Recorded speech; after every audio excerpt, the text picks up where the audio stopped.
Okay, all set.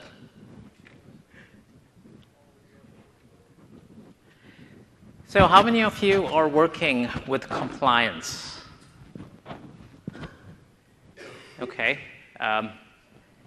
so that's a good number of people who are familiar with the subject. It's always good to have. Today we're going to talk about the new compliance features in Exchange, SharePoint, and Office. Some of it in Link, too. We'll go over that.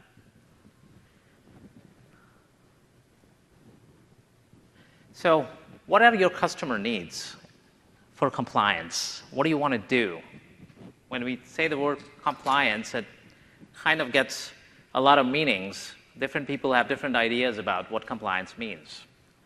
So first of the things is you want to govern your data.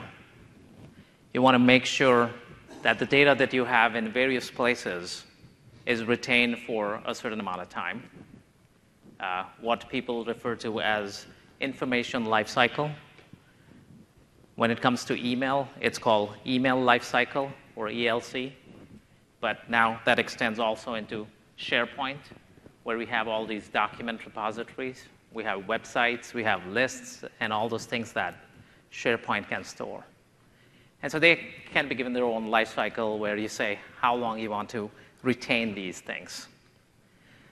Then there is the concept of immutability, is when I'm preserving things for a later date for e-discovery, when I need to reproduce my records, I need to make sure that these records are not something that people can tamper with. And it goes back to the concept of archiving for email, where you had a separate box and you took your email from Exchange and you put it in some other archiving product or service, right? A lot of companies do that. A lot of you probably work with such products or third-party services. And then when you have to go and search, you go and search in that archive. And it lets you search the email and attachments and so on. And users cannot modify that. So that was the whole concept of immutability. We'll go a little bit over what Exchange does with it. E-discovery. So why do we retain data? It's purely because business needs and regulatory requirements. Different companies have different regulations applied to them. Some keep email around for 3 years. Some keep it for a longer period, 7 years, 10 years, or what have you, right? Now, once you get an e-discovery request, you're going to be able to produce this email or this document or this web page or whatever piece of information you have. And you should be able to prove that nobody tampered with this. If anybody tried to edit that document, whether it's a user, malicious, or otherwise, that data that you want to discover is protected.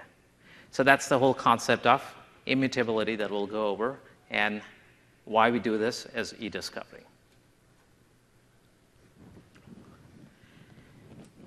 So how do we do this? For content management, within Exchange, we introduced archiving in Exchange 2010. We go a step further in Exchange 2013 and Exchange Online, the new Exchange. What's called the in-place archive is the same personal archive that we introduced in Exchange 2010. We'll go over some of the things that you can do with it. One of the other things that you need to think about is documents that now, in this consumer-driven IT world, users carry around on their computers. And, how do we control these? How do we synchronize these? Or how do we make sure that they're discoverable and so on? The other thing is spreadsheets. We'll go over a little bit of, the kind of issues that people face when exchanging documents in Office and how to avoid those. Moving on to data governance. We'll talk about some native data loss prevention features in Exchange called DLP. We'll talk about automated retention of content, both in Exchange and in SharePoint.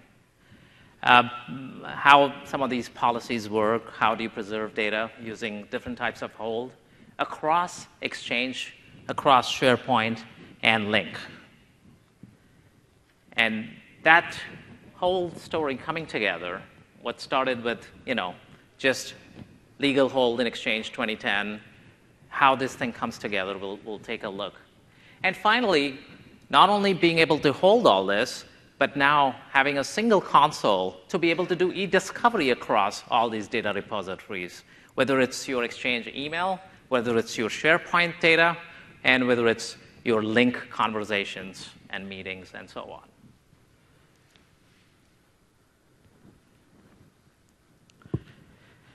So when it comes to archiving, what Exchange provides as the archive mailbox is a seamless experience where users don't need to worry about where the data resides. You can move data from a primary mailbox to an archive, and it's all pretty seamless using an archiving policy. And when the data moves to the archive, it maintains a similar structure of folders that it did in the primary mailbox. Okay? So users don't have difficulty finding data. Now, this is compared to stubbing that third-party software does and leaves plenty of stubs in the primary mailbox, and user clicks on it, then it goes to that third-party repository, which requires an Outlook plugin. It may not work in Outlook web app, and so on. So this is all native. It works seamlessly in Outlook 2010, Outlook 2007, and Outlook 2013, and also in Outlook web app. Then the ability to search. So back when we called what a large mailbox was 25 megabytes back in Exchange 5.5 maybe. And Hotmail, I remember, was a time it had a limit of 2 megabytes. And that's just unimaginable today because people's mailboxes are now in gigabytes. And it's partly due to our habits of using email, right? I'm sending attachments to my email. Everything is in my email. So the ability to search quickly, whether using Outlook or Outlook web app, across your primary and archive mailboxes, that's something new in Exchange 2013 and Exchange Online. So you can search either your entire mailbox, including the archive, or just the primary mailbox. These are some of the options. And from one place, you get to search. Finally, the conversation view, which has become so popular with Exchange 2010 and Outlook 2010. It spans your primary and archive mailbox, and that's just such a great convenience to have, to not have these things show up as separate threads in the primary and the archive mailbox. Then comes to the admin experience, where, again, it's pretty seamless for the admin. You're using the same tools that you use to manage Exchange, the Exchange Administration Center, EAC, the new web-based console, or PowerShell if you'd like. And just like you provision your primary mailbox, you can provision the archive, enable it, disable it, move the archive mailbox, and so on.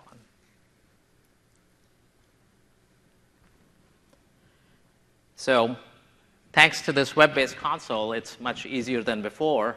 Now, you can also provision archive in the cloud, where your primary mailbox is on premises and the archive resides in the cloud. And that also is done from the same place using the same enable button.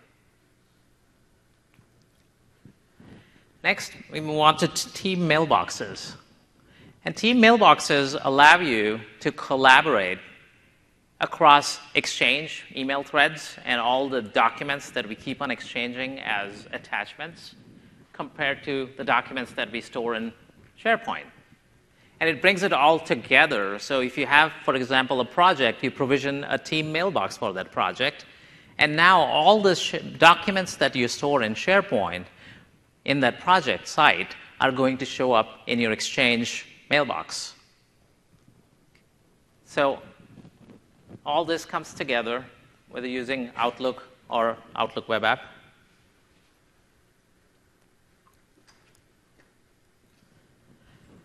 And the documents stored in SharePoint do show up in your mailbox. Now, a view of your project-related email is also rendered in SharePoint. So whether you want to go to SharePoint and use it that way, or whether you want to go to your mailbox and use it, it shows a consistent view across both these. Now, with the new Office, you can create documents directly in your SharePoint repository, which gives you a little bit more control rather than users creating documents on their desktop and then selectively uploading whatever they want on SharePoint.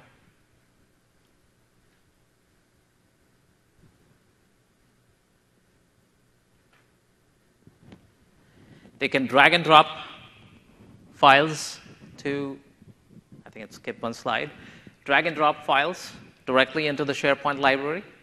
They can sync their local document repository with SharePoint. But most importantly, on the SharePoint side, you can see who they're sharing a document with, and that's important for your records management.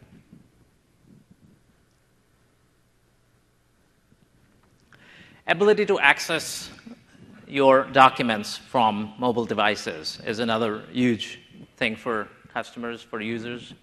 And with SkyDrive Pro, you can make sure that these documents are not only synced, but you have some amount of control over what gets synced. It's all residing in your SharePoint. It's all discoverable.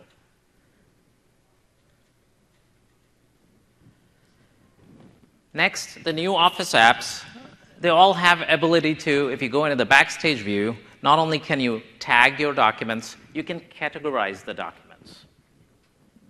You can apply protection to these documents.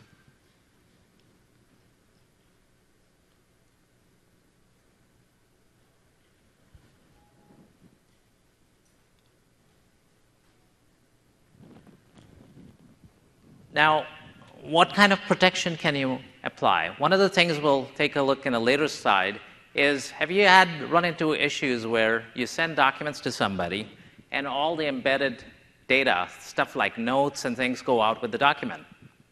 There's some very well-publicized cases where things that shouldn't have left your organization inadvertently did and gets published and so on.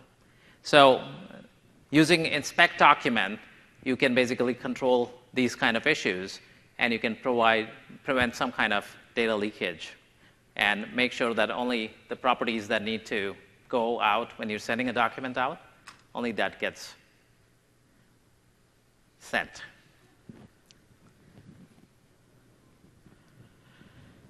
Now, managing properties, versions, and workflow for the document set as a whole, you can basically keep a tab on not just one, but a collection of documents within SharePoint.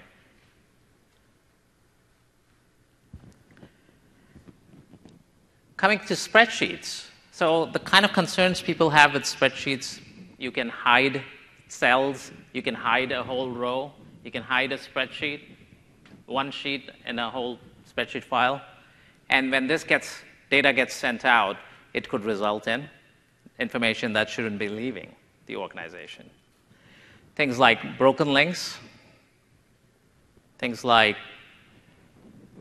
negative formulas, which is all functionality related, but most importantly, invisible cells and hidden spreadsheets.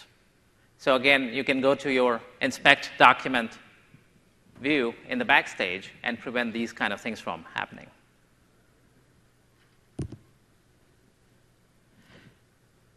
You're now able to audit spreadsheets before sending them out. You can compare two documents. And for mission-critical spreadsheets, particularly those related to financial transactions and so on, this ability to audit your spreadsheet becomes very important. You can basically do an analysis of your workbook, identify all the dependencies if there's any external data in the workbook that is being linked to, and so on. track changes for regulatory compliance,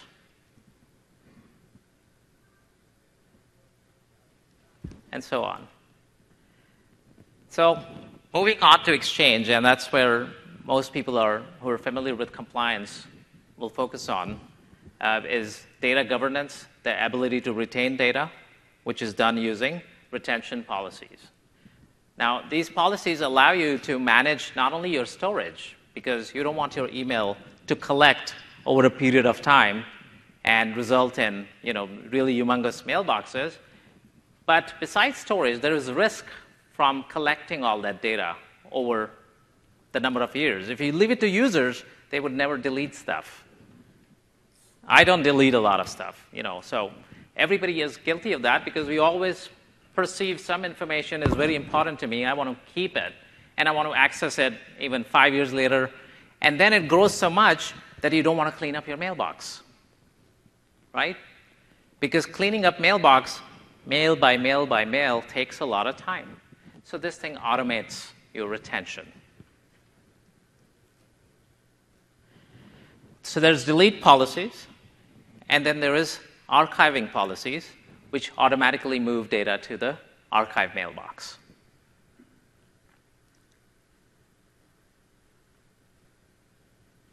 Now, the workflow for the users, so regardless of what kind of organization you are, there's an organization that says, I want all my email to be retained for 7 years, no more and no less. And so you cannot, you can say the user has no say in this and have policies based on that. But a lot of organizations say, okay, most of my data is going to be retained for 7 years, but I want users to be able to decide if they're getting things like newsletter subscriptions, where the value is only maybe 1 week, 2 days, 3 days. We get plenty of email like that. I want to delete it, allow the user to tag. So users can do this using Outlook or Outlook web app. They can tag emails to be deleted. They can tag emails to be moved before the archive policy on the mailbox is going to move it. So if the archive policy is going to move it in 2 years, the user can say, hey, move this message sooner or later than 2 years.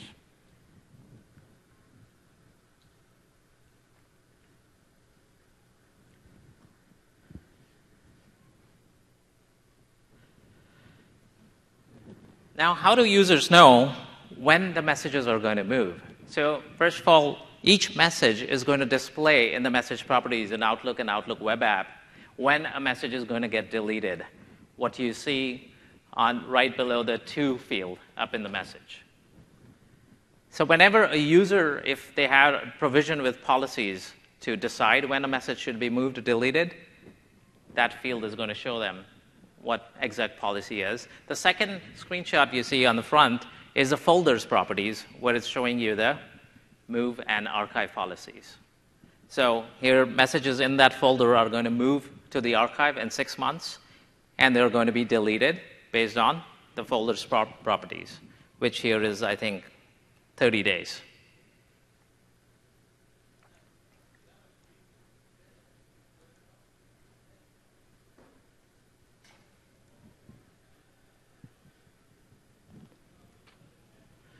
Track changes. So part of compliance is to be able to track what the administrator is doing, the commands that you run, or the things that you do in Exchange Administration Console. They get audited automatically out of the box. Okay? Now you can go and track these changes, whether mailboxes were moved or deleted or any other configuration changes occurred, transport rules were changed, somebody ran an e-discovery search, somebody put data on hold. All that is auditable, and it shows up in this audit reports, all in that easy web-based console. Now let's take a look at data loss prevention. And this is a feature in Exchange 2013 and Exchange Online. And what I'm going to do here is go to my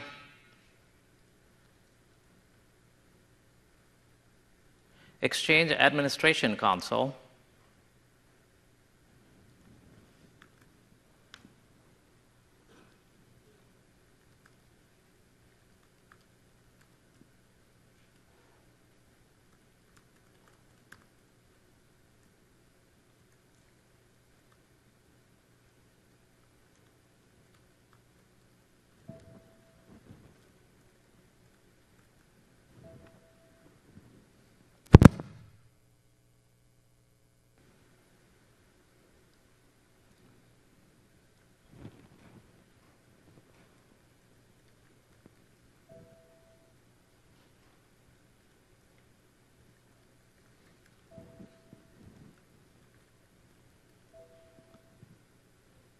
Just give me a second here. I'm having some password issues.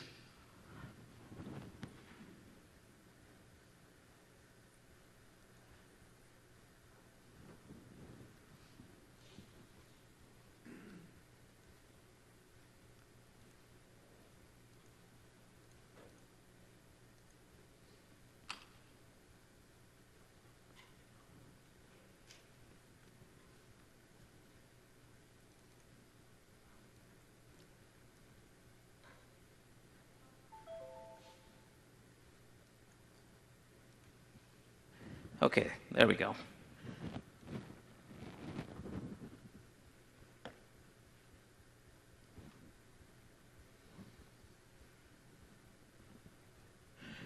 So let's go ahead. This is my Microsoft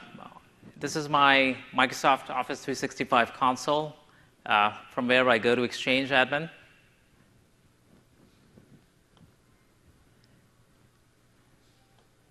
And this is what you would also see in your on-premises Exchange deployments. So I come here into Compliance Management, which is a single console for all compliance features. Compliance Management, let's go to Data Loss Prevention. And the issue that I'm trying to solve here is prevent leakage of financially sensitive information, things like credit card numbers, bank routing numbers, and so on. What Exchange allows you to do with DLP is, if you were using transport rules in Exchange 2010, it was a very simplistic view. You specified a keyword, we allowed you to do things with that message that contained the keywords. Things like block a message, return it with an NDR, add a prefix to it. What we're doing now with DLP is an evolution of transport rules, where you have a policy package, where you define what kind of information you want to detect.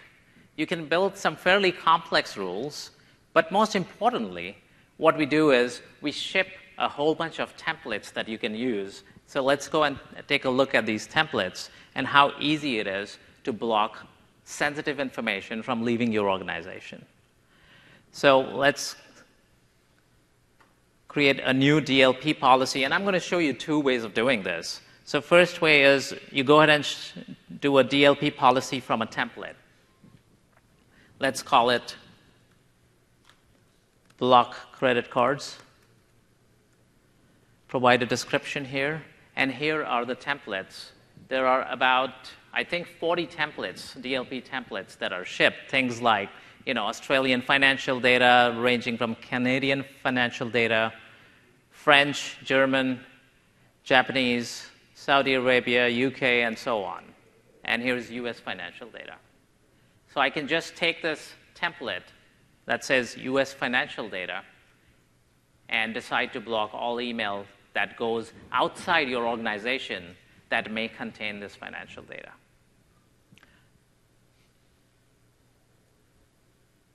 So let's click on more options.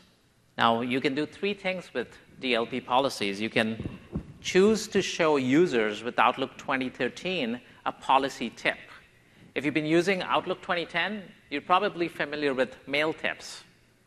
Things like, if a distribution list contains more than 500 members, show the person a tip saying, hey, you're emailing too many people. So when you hit reply all, do you want to do things like that? So that was mail tips. This is similar. It's called a policy tip, and it's going to alert your user saying, hey, you're sending financial information or whatever you define here outside the organization. Do you really want to do this? You can test this out with or without policy tips, or you can enforce it. And obviously, when you enforce it, it's going to block completely. If you don't enforce it, it still allows the user to override. So let's click on Enforce and go ahead and save. And that's all it takes to create a DLP policy to block financial data from leaving your organization. Fairly simple. Now, if you wanted to get a little fancier, you could, once that gets out of the screen, we can take a look at that. You can basically create those rules manually. So let's take a look at new custom DLP policy. let's say, block credit card specifically. Okay. And I save it. I don't do anything. I just go ahead and save this. This creates a policy package which I can then go ahead and edit. So let's go ahead and edit this.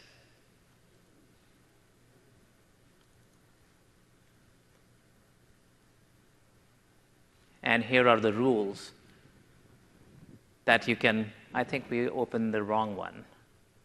U.S. financial override. Okay, so let's take a, no rules are defined here. Okay, now I say I don't want to block all financial data. I have some very specific things I want to target. So we go to new rule, and you're going to create a rule for credit cards. And the rule to select is when sensitive information is detected. When the recipient is outside the organization.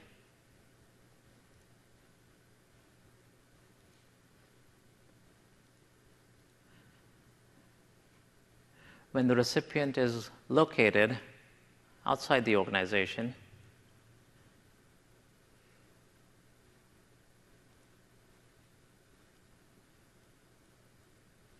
And then you can add a condition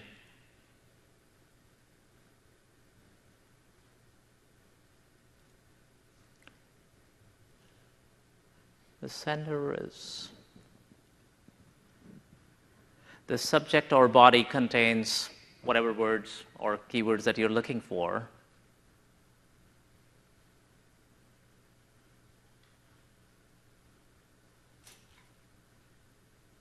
Matches text patterns, which is your regular expressions, includes any of these words and includes these text patterns. And let's go take a look at block credit card, steps, DLP, go to rules.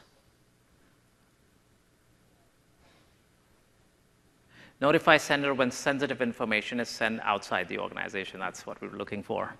Okay, so this basically cans it all.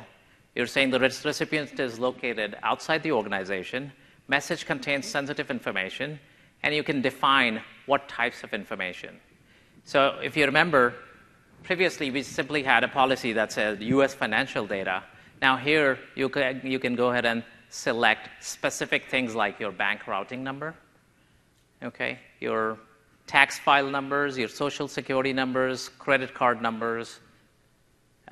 There's a whole bunch of sensitive data types. IP addresses are considered sensitive in some countries and so on. So we pick up credit card numbers here. And now we decide what do we want to do with this. So we're going to say notify the sender with a policy tip. We're going to say block the message. And you can see all the other conditions that I can select here.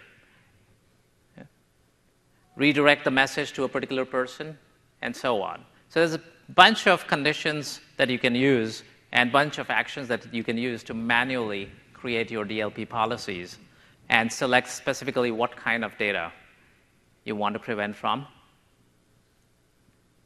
going out of your organization. So let's take a look at what we just saw. We saw DLP templates. There are 40 pre-canned DLP templates for various regulations, things like PSI, DSS, things like, if you go to aka.ms/DLP templates, you'll get a list of all these 40 templates that are included. You can also import DLP templates from third parties. There are third-party software vendors that are making these templates. So if you don't find something that you see here, you can import it from a third party. Or you can build your own. Now, this supports regular expressions, which is much more powerful than Exchange 2010. So a lot of things that you tried out with regex didn't work in 2010. If now you're familiar with .NET regex, It's the same implementation in Exchange 2013 and Exchange Online. So all of that is going to work. Sensitive content detection, like I showed you, there's, again, a whole bunch of sensitive content types defined, things like credit card numbers.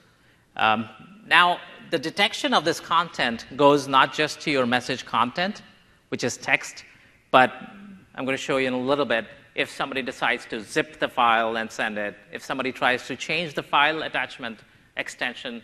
So if it's a doc file and I call it a Excel file, XLS or whatever, it's still going to be able to detect all that.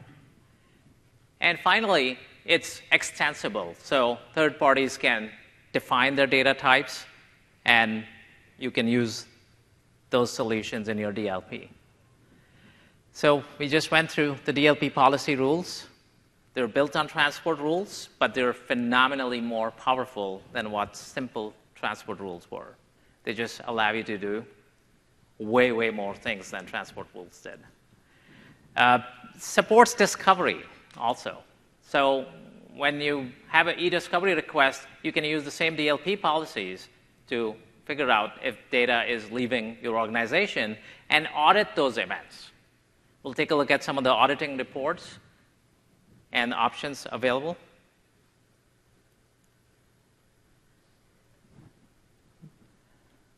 We just went through creation of the rule already in the demo.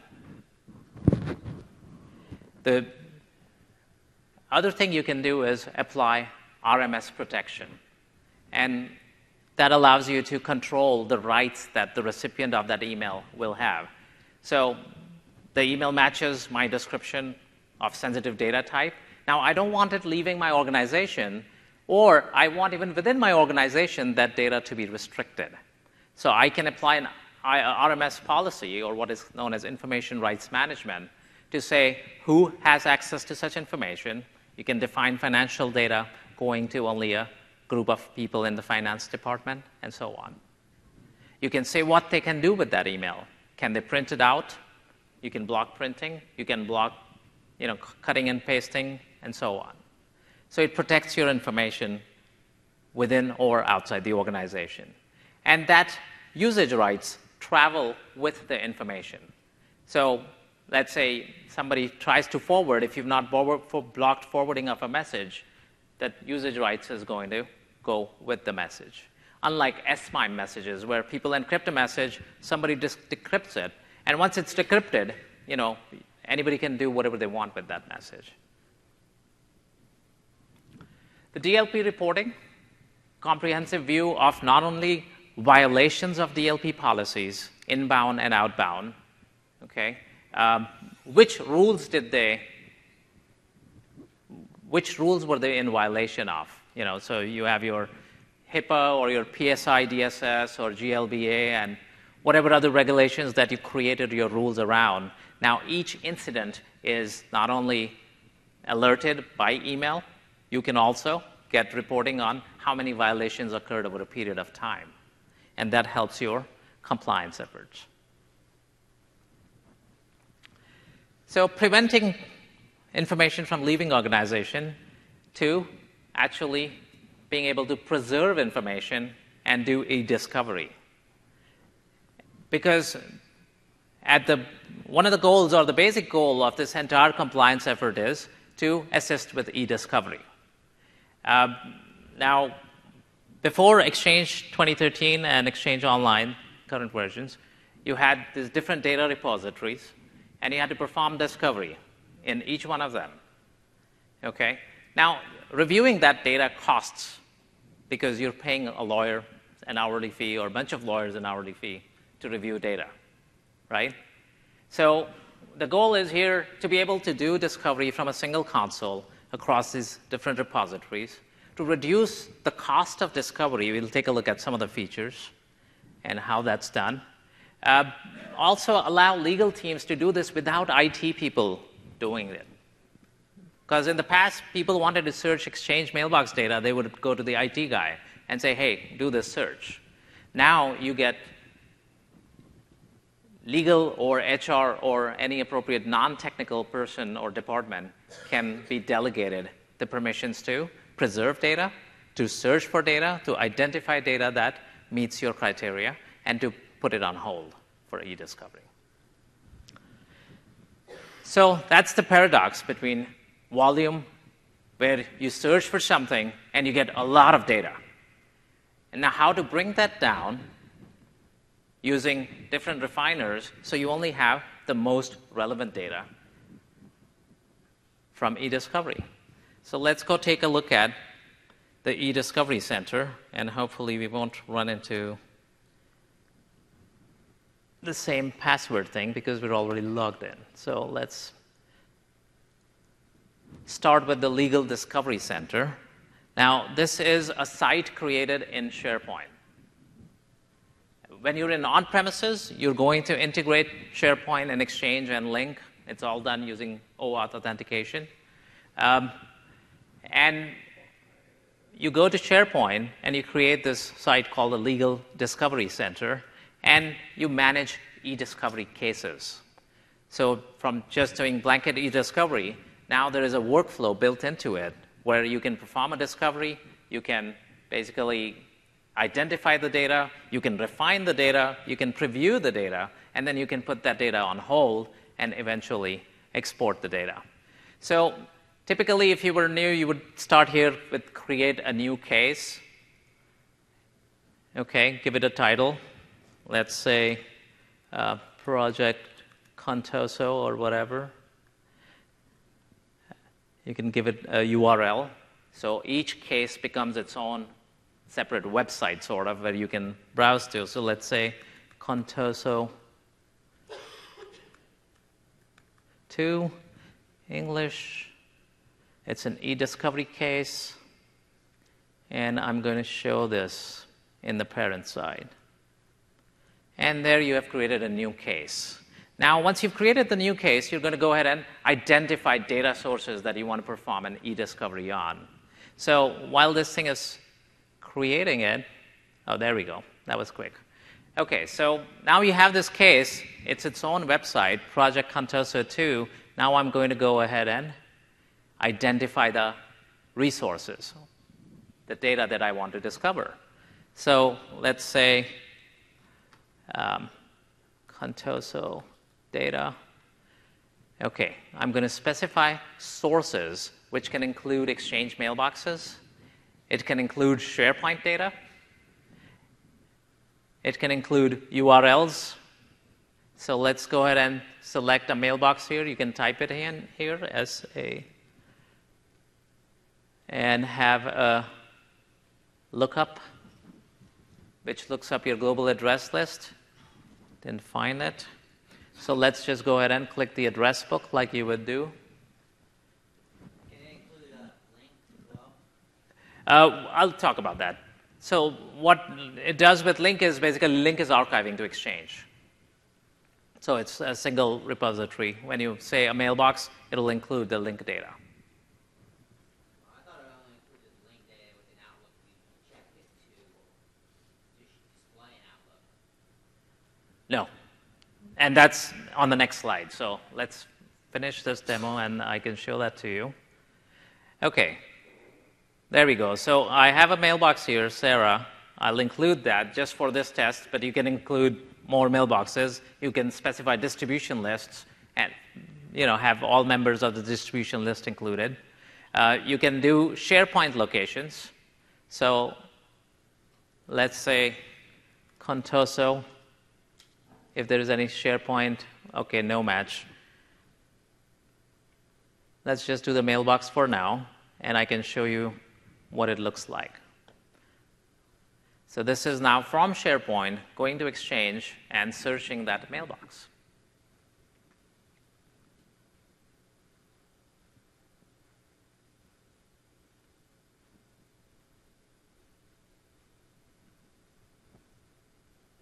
OK, now I'm going to specify. See, it's found 175 messages, and it's 6.5 megs. Now I'm going to go ahead and filter that for, let's say, finance. What I'm doing here is narrowing down the amount of data that I'm going to get. So I say apply filter. OK, it's reduced it to to 22 items only from 175. So multiply that over the number of mailboxes. Okay. Now I'm going to say 22 is still too much, because if I was searching, let's say, 500 mailboxes, that would still be a lot of data. So how about this was related to acquisition? And let's apply the filter. And I can further narrow it down to 7 items. Now, I can preview the results, which is going to go and show you an overview of those messages. I can now place, once I'm satisfied and look at the preview, these are the messages I want, I can place them on hold. These are the messages that it picked up from Exchange. If there was any SharePoint content, then I would go to the SharePoint, and right now nothing matches that search, but that data would be put on hold as well. So using one console, I'm able to do this search, I'm able to preview the data, I'm able to narrow down my search, and I'm able to place the data on hold. And what happens when we put things on hold is what we're going to see next. But let's save this eDiscovery set. Okay, so once I've put this data on hold, now I'm going to go and perform my queries.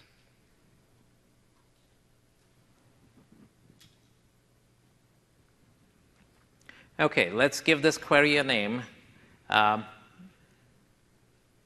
Let's say search 1, and now I can further refine this, give it a start date, end date, senders, recipients of a message, look at some advanced query options. You have deduplication built in. So when you finally export this data, it's going to be significantly less data. Okay, this is a list of my messages, and I can click export and export this data. It's exported in EDRM approved format, so complies with all your legal requirements for eDiscovery. SharePoint documents will get exported as documents, of course, as a zip file, I think. It does zip it up, right? Okay. Web pages will get exported as MHT files. Exchange data will get exported as PST files. And all of that with an XML manifest will be in that export folder. So there we go. We're using one console, searching Exchange, searching SharePoint, and searching archived link data.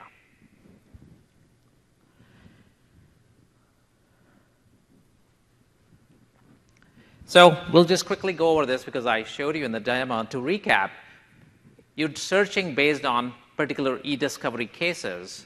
Now you're placing these items on an in-place hold. And what that in-place hold does is allow people to have this data on hold, but the actual user, it's all transparent to him. They can edit it, they can do whatever to it, but there's a separate copy of that data being maintained when it's on hold.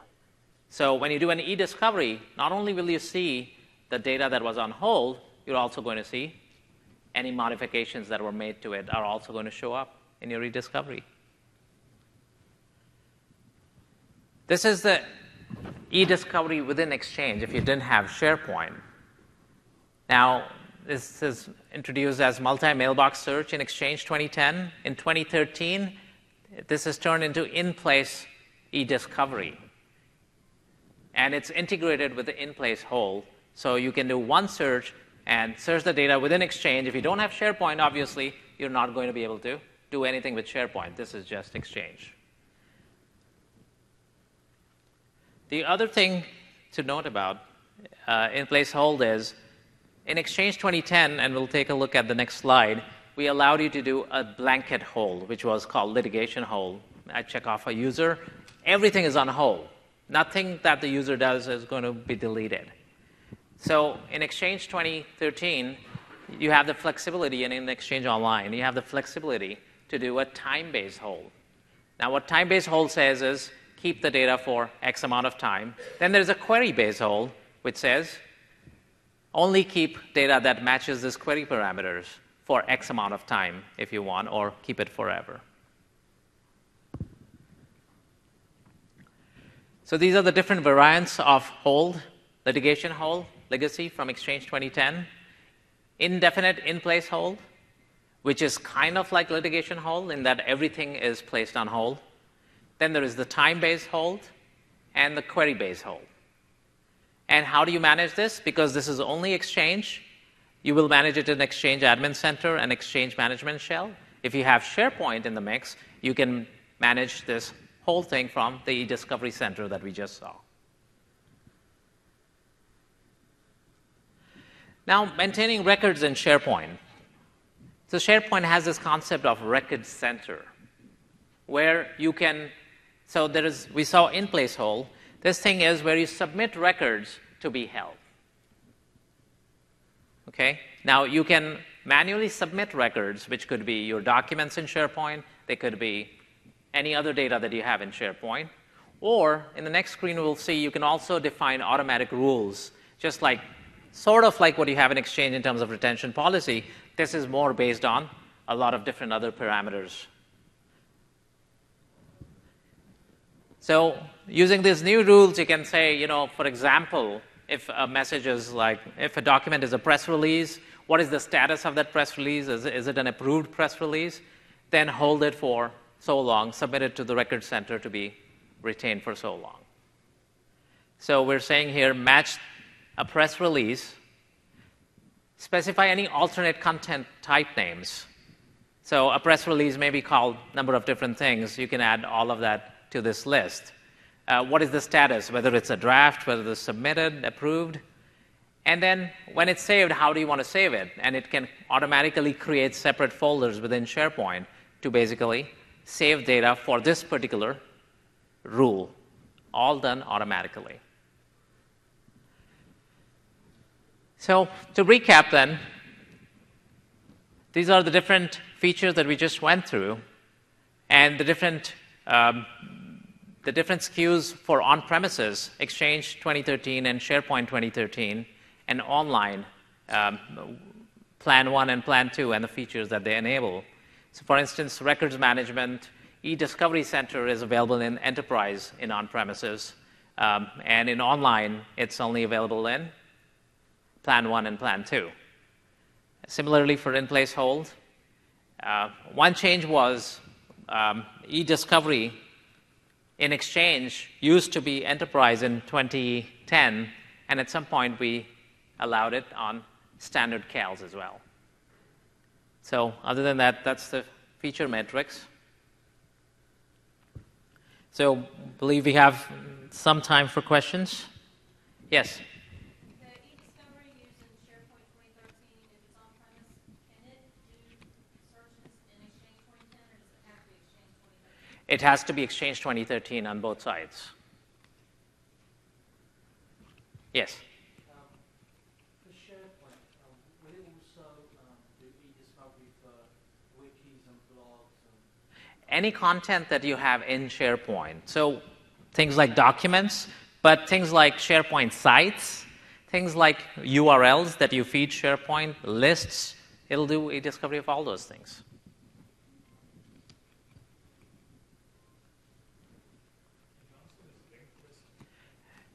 Okay, so I thought I had a slide in there. Somehow it either didn't show up or I totally missed it. What you do with Link is, in Exchange 2013 and Link 2013, or let's track back, how did it work before? The user had to go to his client and say, save my conversations, which is not much of a retention mechanism, but that's what we had earlier. Now, with 2013 Wave, what happens is, it happens at the server level. You place a user on hold, all their Link conversations are now getting archived within Exchange in the recoverable items folder, which the user doesn't see. So when you perform an eDiscovery, all that archived Link content is also getting discovered, but it's all residing in Exchange. Now, Link also has its own archiving, so it's an either-or, whether I want to do it in Link or I want to push all that to Exchange. Now, obviously, if you store it all in Link, you cannot search it from Exchange. It's a separate thing you have to do within Link itself. But once stored in Exchange, you can also go to SharePoint and search it from there. Yes? Back to the some of the rules that you had set up for DLP. Yes. I'm just thinking about if those rules actually change somehow with government-wise or something like that. With what? Like there was some rules for the federal rules, like credit card rules. Yes. Would that be updated like through service patch or something like that, or is that something that Microsoft would stay on top of if certain rules did change for different countries? I can't answer that. I am thinking we would, but I don't know for sure. I could get back to you on that if you email me. Yes? Are you leveraging FAST for the e-discovery within SharePoint, or is it SharePoint's own FOSS? fast indexing server? Okay. So the underlying search is all the same now across Exchange and SharePoint. It's what you called FAST earlier is now called Search Foundation. So SharePoint already used it. Now Exchange also uses Search Foundation. Exchange Search is now built on Search Foundation. So all the data is indexed in Exchange, in the content indexes within Exchange. The SharePoint data resides in its own content indexes, obviously. But the language that you use to search both is similar. You know, if you wanted to get too fancy, it's called KQL, Keyword Query Language. And you can use that syntax to search from SharePoint or from Exchange. It should give you similar results. So do you see a time where you'd be able to bring in like file services and stuff as well inside to be able to kind of do a true search over just say SharePoint, websites, Exchange, and file servers? That's pretty much what's happening right now, unless I'm not understanding your question. I didn't see file server, like URL to a file server share or something. Oh, okay. So again, I think you would have documents in SharePoint, or you can have SharePoint index those, right? And once that does, you know, that can be included. Yes, somebody in the back? I saw on one of the slides you mentioned file shares, and you don't have it on the grid. Does it search traditional file shares, and do they have to be on a Windows Server platform, or could they be on a NetApp or something? Well, as long as SharePoint can talk to the file share, as long as you can add a file share to SharePoint, that should work. So it's file shares within SharePoint? Yes. Repositories of SharePoint? Yes. Do you have any? It has to be indexed by SharePoint. It has to be indexed by SharePoint. Yes. The on-prem e-discovery tool in a hybrid configuration, will that search both the on-prem mailboxes and the Exchange Online mailboxes?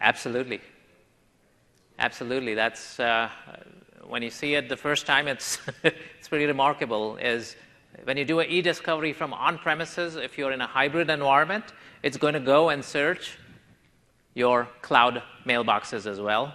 If you have an environment where primary mailbox is on-premises and your archive is in the cloud, it's going to search that as well. There's another hand raised back there. I'm thinking in terms of the RBAC role that's required for e-discovery. How is that managed across both environments? Is it a single point? Yes, it is. It is.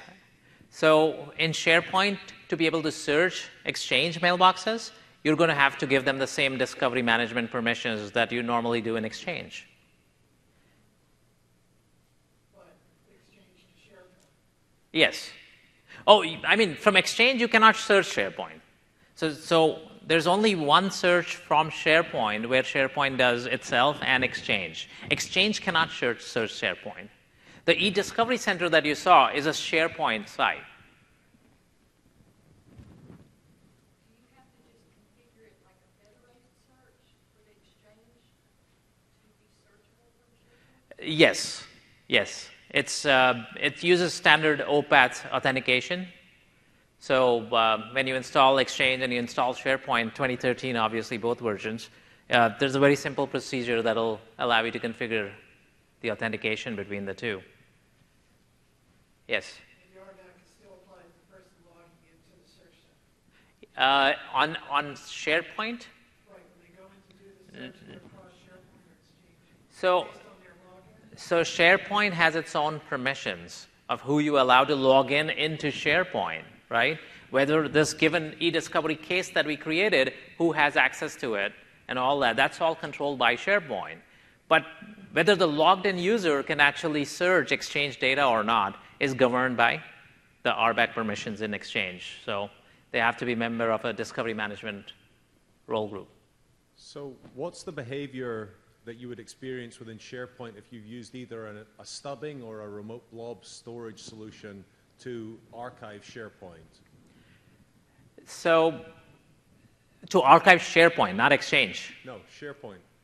Okay, I'm not aware of archiving SharePoint via stubbing. Can you elaborate on how it does it? Does it just... Stubbing is the old way of archiving SharePoint where we take the data out and we just leave a pointer behind.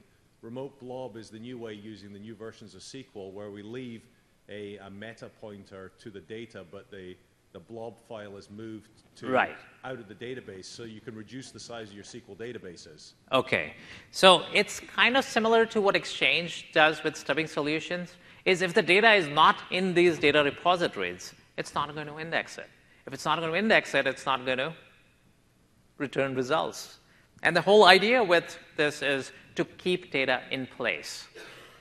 So and the whole problem there, though, is that you have explosive growth of your SQL servers, which you keep on high-speed storage. So a lot of enterprises are moving to an archiving solution so they can lower the cost of their enterprise-class storage for SharePoint and maintain it in some form of an object repository. Right. And, for now, I mean, there is no answer to being able to index. Okay.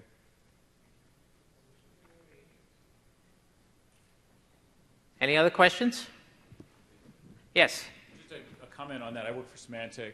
We do Enterprise Vault for SharePoint, and our stubs will actually redirect so that the content can be fully indexed in the archive. So basically the content will still be found in the SharePoint search. Just wanted to answer the question from us. Okay. And I believe the same is true with remote blob storage as well. With what? Remote blob storage. It will find it? Yes, I believe so. Which product is that? Enterprise Vault for SharePoint. So it just does the same thing with the pointer? Yeah, basically whenever it's indexed, the content gets redirected to the archive. So metadata and the content will be full indexed. And just use shortcuts as well, same thing. Yeah, sure. I don't know if I'm on there. As long as the shortcut is in place, it will fully index the content and the metadata. I believe with Remote Blob, I can speak for Enterprise Vault for SharePoint. I don't know for sure about Remote Blob storage solutions. Great. Thank you. Okay. Let's see how we're doing on time. Any other questions so far? Yes. Can I ask you to come to the mic if you don't mind? I don't know if this is outside your specialty, but related to Link and how Link messages archives, you mentioned as in 2010, you have to check the conversation history box and it's not real reliable. Everything might not get there. On the server side, does it always enable everything? Like, is it always saving all of the conversations and we can just apply retention rules to those, just like any other email message if we chose to use email as our link? No. If you enable archiving, if you place a mailbox on hold or a user on hold, it's archiving everything. What if you don't? What if you just want to archive that data for 6 months? You can do that, yeah. You can apply a retention policy that says archive link conversation, just keep it for 6 months or 3 months or whatever. So with your, if you don't have hold, it will store it in your conversation history folder, and if you place it on hold, it will be inside your recoverable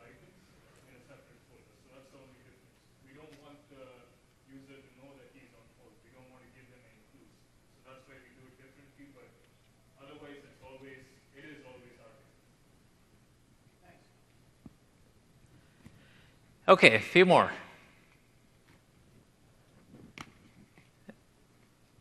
No more questions? Then we're good. I have some coupons here for T-shirts. If you're interested, just come on over and you can collect it from the concierge desk at the office booth.